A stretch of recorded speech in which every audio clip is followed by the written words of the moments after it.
to campaign in Elegu. I am going to campaign in Elegu. No. I am going to campaign. I am the candidate. I am the candidate, I am the candidate. Waliwo okukwata baagala kukwata engeri gye beetegeseemu. We sat down with the DPC.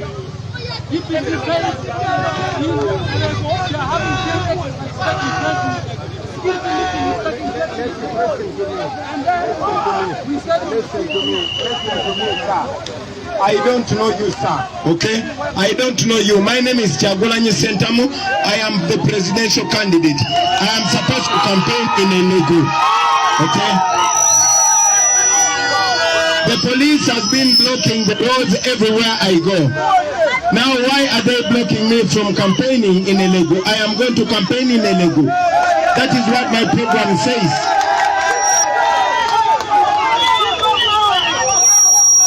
Now to all of you Ugandans, you see how biased the police and the military are.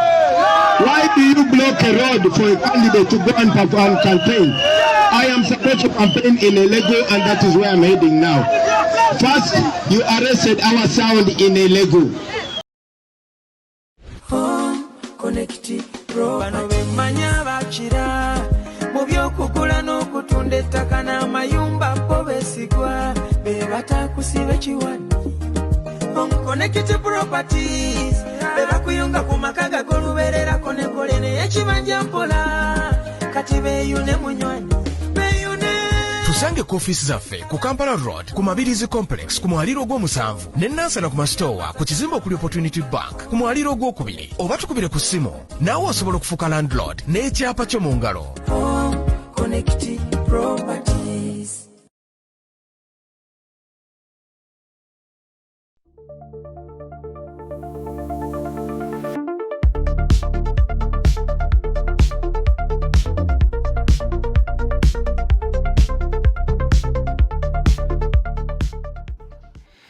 Kusema official na josinzira okubanga atotulaba subscribinga ku mukutu guno okusobola okubanga atofuna videos ezifaanagana ku bweziti yonna gyewangaira mu bitundu by'ensi nkuboozaako nenkwebaza okubeera nga ate otwegasseeko n'olunaku olwaleero. Zikiriza mbeere nga nkutegeeza ku banafu abazuula zilusaniya bw'oyagala okufuna olusaniya tugenda mu weekend batuli mu weekend. Oyagala kulya lwa nkoko, oyagala kulya lwa mbuzi, lwa kyennyanja, lwa nnyama ya nte, zuula zilusaniya be batuufu abajja okubanga bakuyamba okusobolera ddala okubanga ate ofuna ekyenkya ekyemisana n'ekyeggulo ekiwoomu. Abalina zippate osobola okubanga ate obuukinga ne tusobola okubanga tukola delivery ey'abantu bonna bonna. Osobola okukola booking okozesa ennamba z'essimu eziri ku screen oba n'ogenda ku Glovo oba n'ojja ku ground e Mengo opposite Masengere tugenda mu maaso kwera nga ate tukuwa ate ebyokulya bye weetaaga. Kale ate awo nga tuvuddewo mukkiriza embeera nga bategeeza ku Truth Media Academy abaana bali mu holiday. Omuzadde aba n'ekifo ky'okutandika okutaayaaya mu batuwe ku Truth Media Academy tusobole okuba nga ate tubasomesa. Kaakati Truth Media Academy bakutegeeza nti omwana bamusomesa ebintu si kunoonya mirimu naye kwetandikirawo mirimu. Omwana aba alina ayandyagadde okuyiga ebintu bino ebya production, kukwata bifaananyi, kugatta bifaananyi, that is editing, kukola graphics, kukola animation, digital marketing, web designing tumuyambako.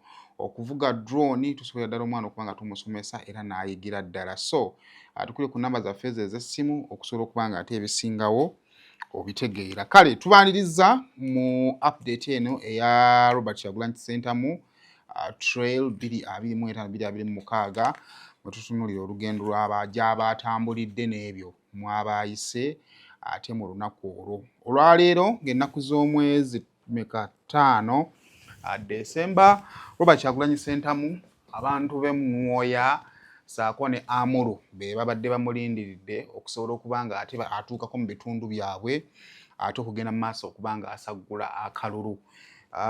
Nwoya ne Amuru gy'abadde alina okutambulira. Era amakya g'olunaku olwaleero Robert Kyagulanyi Ssentamu akeeredde mu meeting oba mu kafubo ne ba coordinators mu bitundu ebyo ebibiri. Era tumulabyeko ng'agenda ku mutimbagano gwe n'atutegeeza nga bw'asisinkanye abantu bano ne babaako ensonga emu bbiri ze beegeyageyamu naddala ku nsonga ez'enkyukakyuka. Ebyo bibadde awo kakati mu kaseera ng'agenda mu maaso kubeera ng'ate ayogerezeganyako ate ne ba coordinators mu ndeeri ate ekibinja ky'abawagizi ba NUP ng'era bava mu mambuka awo mu bitundu eby'Enwoya balabiddwako nga bagenda mu maaso kubeera ng'ate bayooyoota emmotoka ya Robert Kyagulanyi Center mu kugisiimuula ate nga tennaba kubanga eyolekera districts zino ebbiri eya Nwoya ate neya Amuru. So mpe ku bubaka bwa Kyagulanyi bataddeyo ng'asisinkana ba coordinators ate then tugenda kuba tubawa katono nnyo mukeetereekerera akabaddewo ate Robert Kyagulanyi Center mu ng'agenda mu maaso kubeera nga yeetegeka okuba nga ataasimbula. Kakati mu bubaka bwe atugambye nti a brief chat with our actual regional coordinators and leaders ahead of our journey to Nwoya and Amuru. Despite the challenges we are facing at the moment, we remain confident that we shall reach our destination. The regime raided our Gulu city-based offices and ransackered everything, but that will not break us at all. We will keep moving. Nagamba nti good morning Uganda. Kale bw'atyo nno olugendo otugamba nti tubadde lutandise bagenze mu maaso okubeera ng'ate bagenza kutongoosa emmotoka asobole ogitambuliramu ng'erabika bulungi ate n'obubaka bwawadde ng'asimbula awo bye bimu ku byengenda otandika okuba nga nkuwa. Bagejje kukirongoosa bagejje tolina kyetugambe emmotoka etambula enyirira bagejje kwoza mmotoka bagejje kujooza mu kalulu kaffe tulina okakubanja okaffe gwa kalonda kakuuma olina okalangirira oyagala toyagala olina okulangirira akalulu kaffe emmotoka y'omukulembeze esimbula egenda Nwoya Amuru ekya tuli ggulu Adjumani. As you've seen, we've been campaigning under challenging conditions. Now we are heading to Nwoya and then we go to Legu in Amuru. But right now we've been informed that the army has actually arrested and confiscated our sound system in order to frustrate our rally in Legu. According to the Electoral Commission program, we are supposed to campaign in Nwoya and we are supposed to campaign in Amuru, and we are going to Legu. The last time in 2021, we were blocked from proceeding to Nwoya. The police just blocked the road and said we are not allowed to campaign in Nwoya. We are going to Nwoya because it is within the law. I'm a presidential candidate. We have candidates in that area and we are supposed to campaign there, and we are going to campaign there. In the same way, we have candidates in Amuru, we have candidates in Legu, and we are going to Legu to campaign in 2021. You remember when we were campaigning in Legu, they attacked us, and one of our comrades called Zubeda lost a leg. It's very unfortunate. Today they are doing the same thing, the military and the police. But either way, we've been telling the people of Uganda that we shall reach every part of Uganda because it is not illegal for a candidate to campaign. We are going to campaign there because we are not breaking any law. We've mentioned it many times that the police and military have been confiscating our sound system. We have a sound system that is still stuck in Bibia. We have a sound system that is stuck in Nagalama police. They arrested it. And now they've even arrested another sound system. Good enough, we got another and we are proceeding.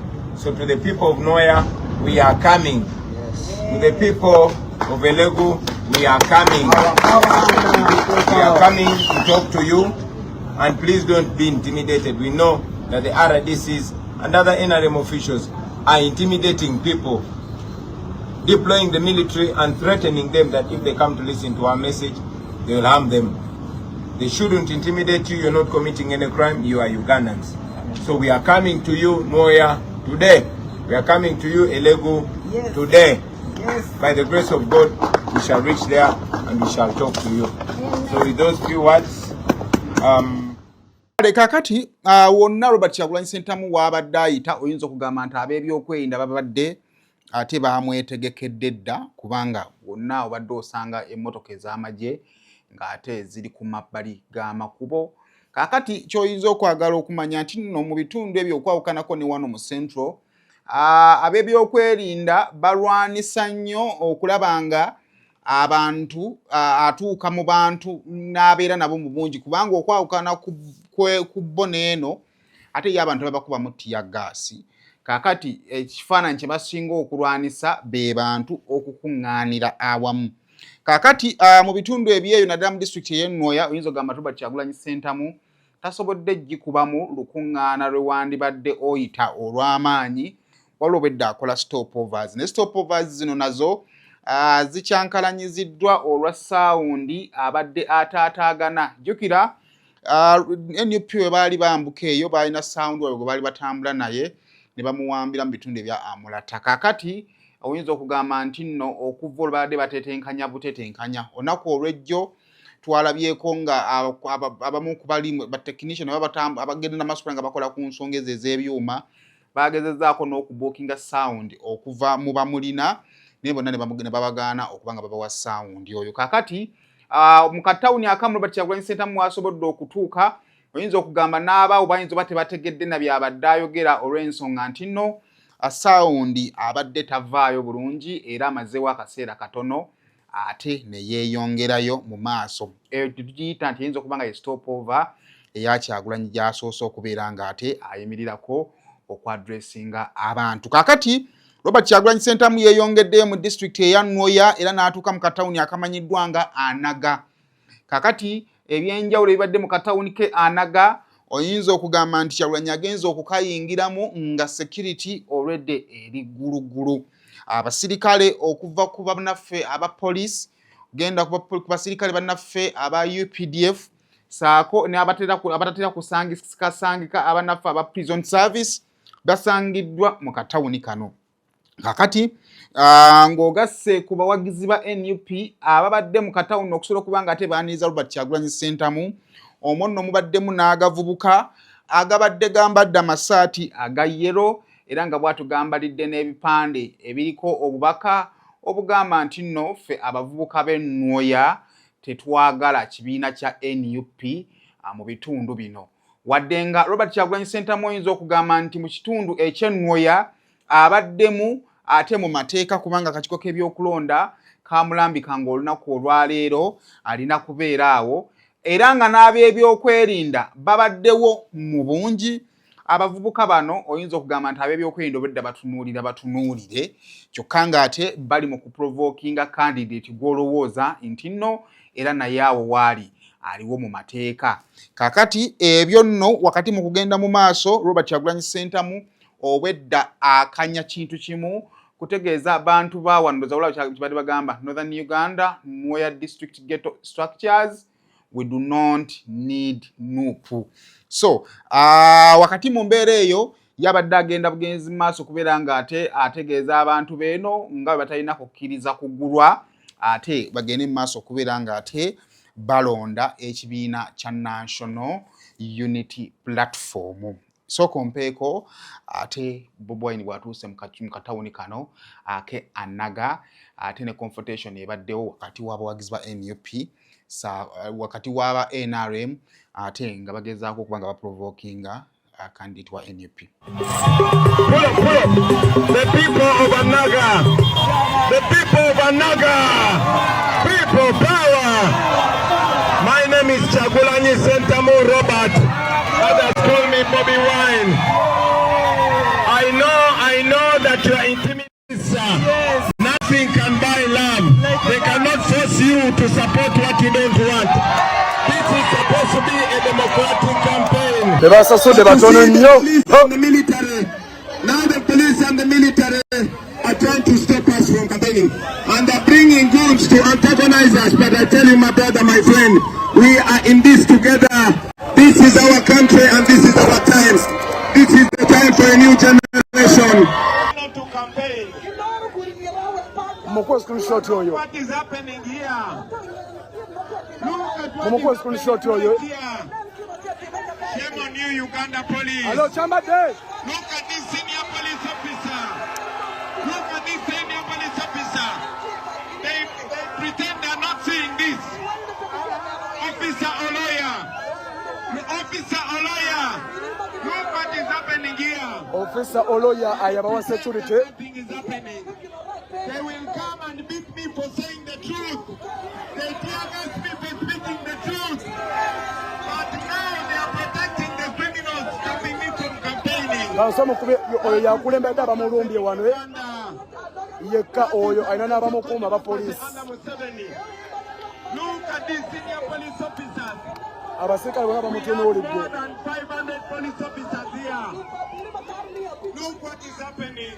To all of you, the Ugandans, to all of you, international community, I want you to know the injustice and the double standards that is happening in Uganda today, especially in northern Uganda. In the evening, you're going to see on TV. RPC yomu kubabawa obukuumi. And they will say Bobi Wine is not following the law.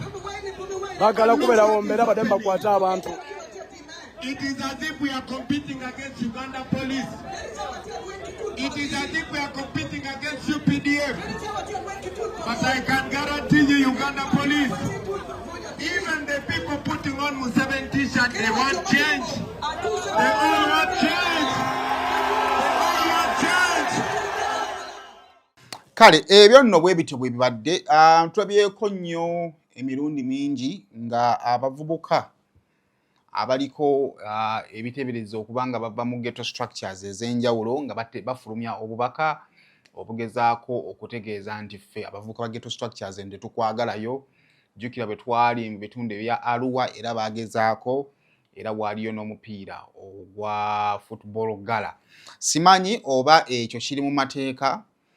Candidate omu ali mu mateeka okubanga akuba campaign mu kifo ekimu ate abantu b'oluuyi olulala okutandika okubeera nga bamusosonkereza saako n'okubanga bamuwerekereza obubaka bw'oyinza okulowooza nti nno singa abawagizi ab'ono asosonkerezebwa basalawo okuva mu mbeera, oyinza okulowooza nti wayinza okubaawo okubagana.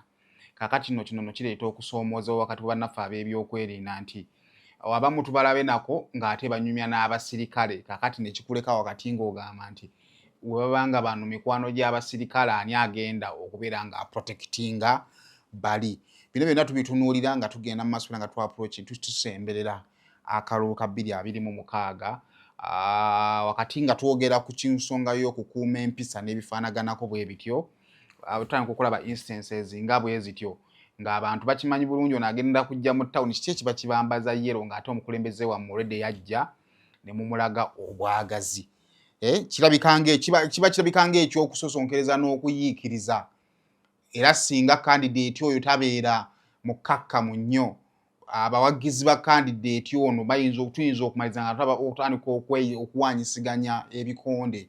Tutandikira mu kuwanyisiganya bigambo, otera okuwanyisiganya bigambo ne luvaamu okwekuba ebikonde ekiyinza n'okuvaamu okuyiwa omusaayi. Naye Mukama mulungi, Kyagulanyi ayogedde n'abantu abo, security ebaddewo gguluggulu okusobola okuba ng'ekuuma emirembe, ng'abasosonkereza tebagambyeko ne n'abagizi baabano nga tebaganyizza kubalumba. Ate bw'atyo n'amaliriza okwogera kwe, Kyagulanyi ne yeeyongerayo. Kale Kyagulanyi amaliriza nga afulumye district ey'e Nwoya okusobola okubeera nga ate yeeyongerayo mu district ey'e Amuru. Kaakati mu district ey'e Amuru, Robert Kyagulanyi Ssentamu akubye stopover emu waasobodde okwogerako n'abantu be, naye nga tannafuluma district y'e Nwoya. Kaakati Kyagulanyi ayina waatuuse ne bamuwa diversion ne bamugamba nti akyuke ate agenda akozese ekkubo eddala. Kaakati mu kukyuka ate gy'agenze n'abulirayo. Enako neeri mu kalulu. Abadde alina ekkubo ly'oyinza okugamba nti lyeri official ly'alina okuba ng'akozesa, ne bamugamba nti wano toyitawo, genda okozese wali. Kyokka ate gy'atuuse ate n'abulirayo ng'ate balina okuddamu bakyuke ate baddemu banoonye ekkubo eddala. Kakati ekyo kiddayo eri ne ku byabakama we yagamba bwe twali mu bitundu by'ebbale nti bakandidate batuuka leeti ku campaign naye ne tutabala biki ebibeerawo wakati nga candidate ali mu kulwa mu kkubo. Ti candidate yabadde alina ekkubo lyakutte olowooza ti eryadde ligenda okumutuusa mu budde, oli n'amudiverting nga n'agamba wano tukozesawo kozesa wali.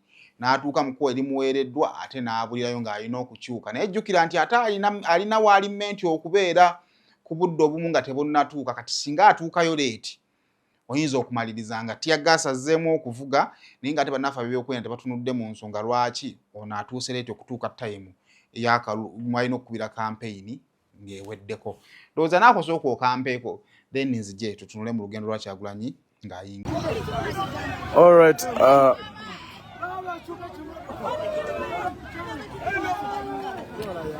bamusabye okukyuka, asabiddwa okuba nga akyuka.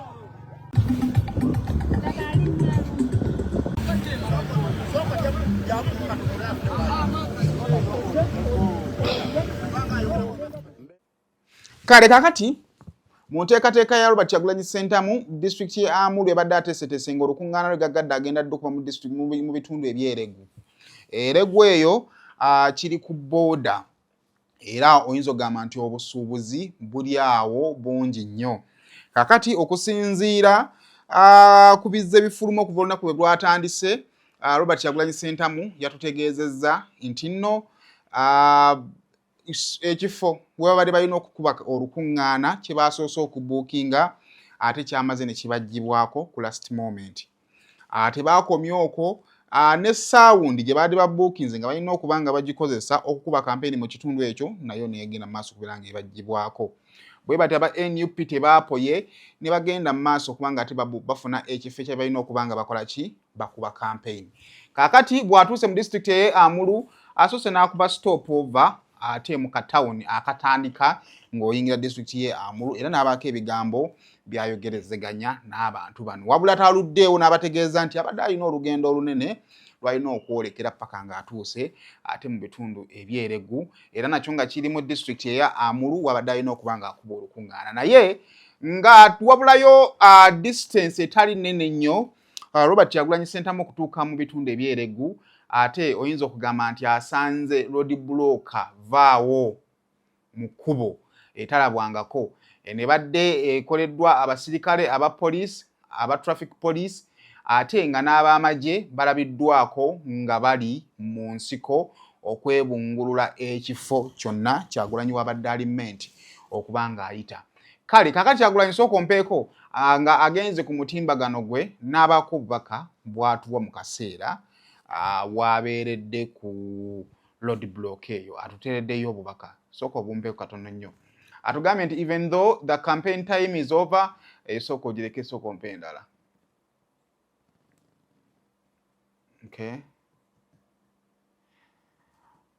Okay, yagambye nti we were meant to campaign in Nwoya and Amuru districts today, but we have encountered multiple blockades by the criminal regime police. In Nwoya, we were confronted by the groups of youth clad in NRM t-shirts and brandishing placards with demeaning words. In the interest of time, we could not proceed to our scheduled venue in Nwoya, and we had to embark to our journey to Eregu, where we had equally found the road bulked by the regime police. All these provocative tactics are made to break us, but we are far from giving up. We want to appreciate the people of Nwoya and Amuru who approached us at the points where we had been blocked and listened to our message of freedom. Thank you, Nwoya and Amuru. Ponyo Matek. So obubaka Kyagulanyi bwatuteereddeyo oluvannyuma lw'ebyo byonna ebibaddewo mu lunaku. Kaakati era n'avaayo n'agamba nti in full glare of cameras and the police, goons clad in General Museveni t-shirts belonging to the so-called ghetto structures have blocked us from proceeding to Nwoya for our scheduled campaigns. These goons were being guarded by the police and prisons officers who enabled their provocative actions. We of course know that these acts of criminality will be ignored by the Electoral Commission. Nasako, shame, shame. obwemu ku bubaka Robert Kyagulanyi Ssentamu bw'abadde agenda mu maaso okubeera ng'akola ki ng'ateekamu. Kaakati we tugenda okuddaawo mu maaso Kyagulanyi njizo gamba nti nno ku roadblock eyo gye mbadde nkunyumiza agituuseeko ku ssaawa zibadde nga nga ziyingira 11 poliisi n'emublockinga era Kyagulanyi amazeewo ebbanga lyonna paka tayimu ya campaign bwewedde. Kaakati osanga wandibadde olowooza nti obudde engeri gye buzibye poliisi ejja kuleka Kyagulanyi yeeyongereyo gy'alina okusula kubanga jjukira olunaku olw'enkyali mmenti kukuba campaign mu Gulu City. Kaakati era Kyagulanyi avuddeyo n'agenda ku mutimbagano gwe n'atuwa obubaka. Agambye nti even though the campaign time is over, the criminal regime police have blocked us from proceeding to Atiak, where we would have spent the night ahead of tomorrow's campaign in Gulu City and Adjumani. Ntegedde bulungi. Now ezo ze zimu ku posts Robert Kyagulanyi Ssentamu z'abadde agenda akola mu time ya roadblock weebeereddewo. Now kankuze ku roadblock. Nkutegeezezza nti nno abasirikale aba buli kika abalabiddwako ku roadblock eno era roadblock eyo ebadde eyina layers 2.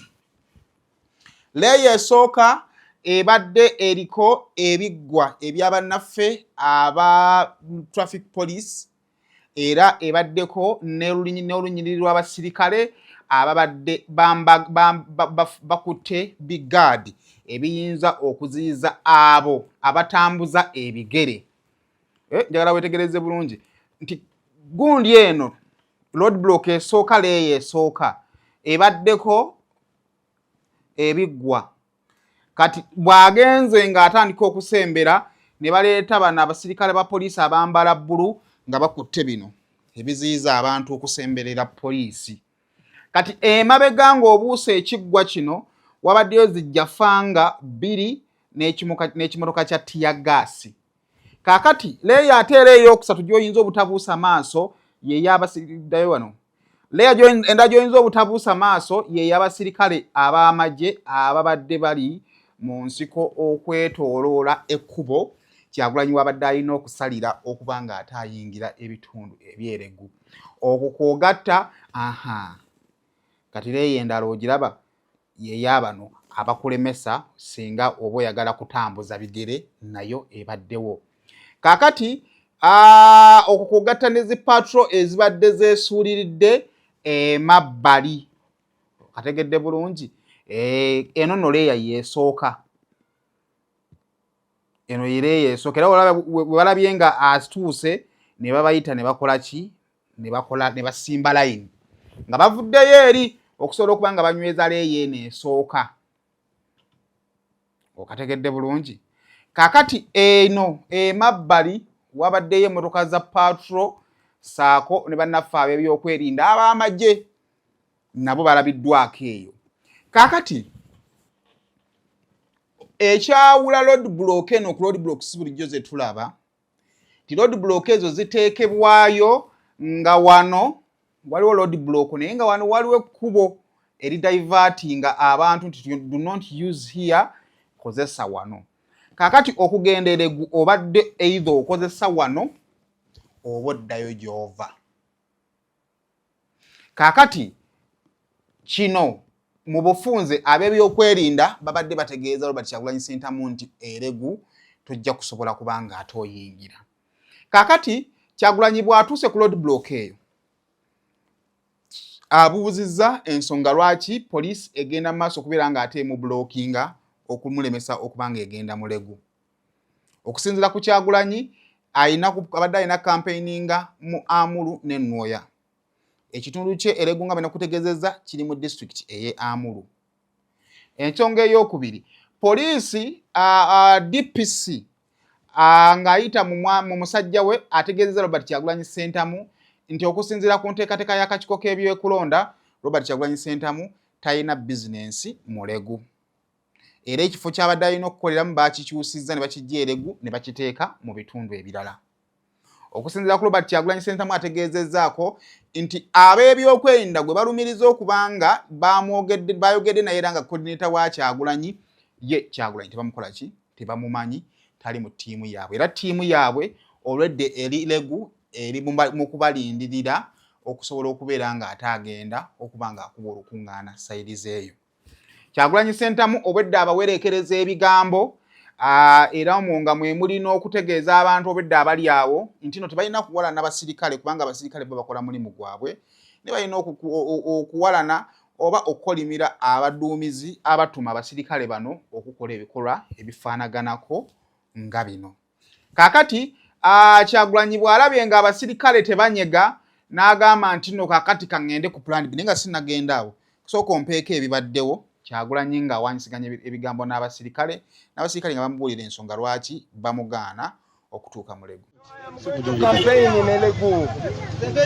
I am going to campaign in Enugu. Wali mmotoka gumusajja. Etunula. I am going to campaign. I am the candidate. I am the candidate, sir. I am the candidate. Waliwo okukwata baagala kukwata engeri gye beetegeseemu. We sat down with the DPC. DPC says they are having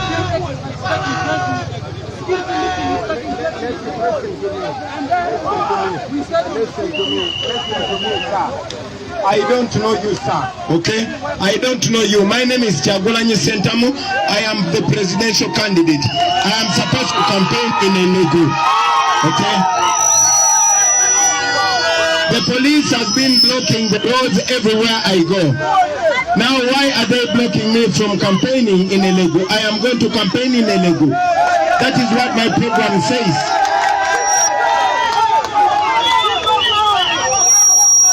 Now to all of you Ugandans, you see how biased the police and the military are. Why do you block a road for a candidate to go and campaign? I am supposed to campaign in Enugu and that is where I'm heading now. First, you arrested our sound in Enugu. You blocked our venue, we got another venue and now you're blocking the road. Why are you blocking the road? You should be ashamed, Mr. Simon Byabakama, the chairperson of the Electoral Commission, Mr. Byakagaba, the head of the police, and you, Frank Mwebaz. You should be ashamed of yourself. I am a presidential candidate. I'm supposed to be campaigning. Why are you breaking the law? Why are you acting with impunity? I'm supposed to campaign everywhere. I'm supposed to campaign in Amuru and in Elego. Elego is in Amuru. The regime is scared because they know we have a lot of support there. Okay? And they are planting people who I don't know. They are planting people who I don't know. I am the candidate. I'm supposed to be campaigning. I am supposed to be campaigning in Elego. Okay? Why? Now the police is choosing for me people. The police is choosing for me people to speak for me. I am here to speak for myself. I am the candidate. I am with the team.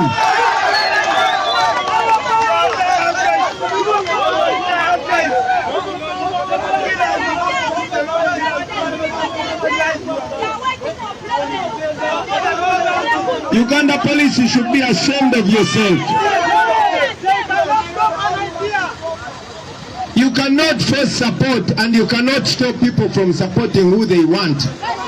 That same police officer called Alemeseddwa came with goons to block us from campaigning in Nwoya. They have been following us all over the country and now they are blocking the road. Why are you blocking the road?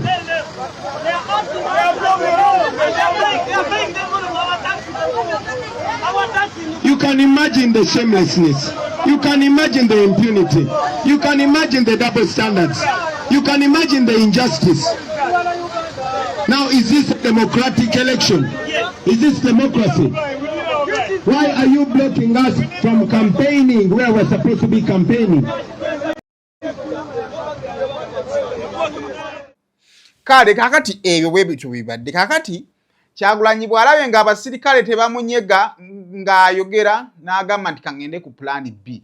Plan B gyazzeeko kwe kutandika okuba ng'akubira abasirikale obuyimba obw'ennyimba ze ez'enkyukakyuka nga bw'agenda mu maaso okubeera ng'ate ayogera ebigambo. Oyinza okugamba nti Kyagulanyi bw'atunuddemu nga bwadde emabega tasobola kudda Legu ate nga ne bano abali wano tebajja kumuganya kubanga ensonga lwaki bano bakoze leeya bbiri kisobola okuba nga Kyagulanyi akitunuuliddeko nti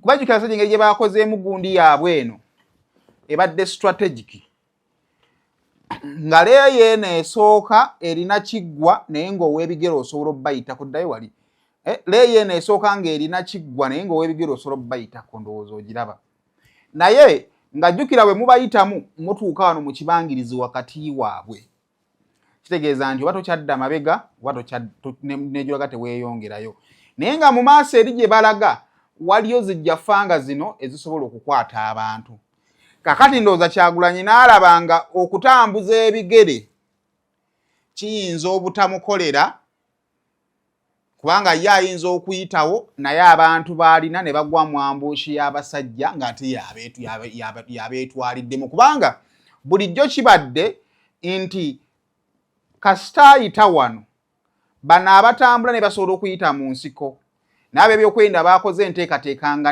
ye ne bw'aba nga ayiseewo wano mu nsiko waliyo ab'amagye tosobola bayitako kati ate nga yenna ayingira aba takyasobola kufuluma oba osigala okwatiddwa wakati kakati Kyagulanyi n'agenda ku pulaani B nti kakati obutatwala abantu bakwatibwe wali wakati kansigale wano message gye mbadde ngenda okuwa abantu beeregu ngenda giwa nga ngiyisa mu basirikale saako n'emikutu egibadde gibroadcasting obutereevu ate ku internet era oyinza okugamba nti ebbanga Kyagulanyi ly'amaze lw'essaawa 1:30 abeetooloddewo awo abadde bakitegedde nti Kyagulanyi poliisi emulemesezza okubeera ng'asala okugenda mu eregu bagenze mu maaso okubeera ng'ate basembera era bw'atyo n'akozesa omukisa ogwo okugenda mu maaso okubeera ng'ate nabo ayongera okuba ng'ate abafalaasira enjiri ey'enkyukakyuka.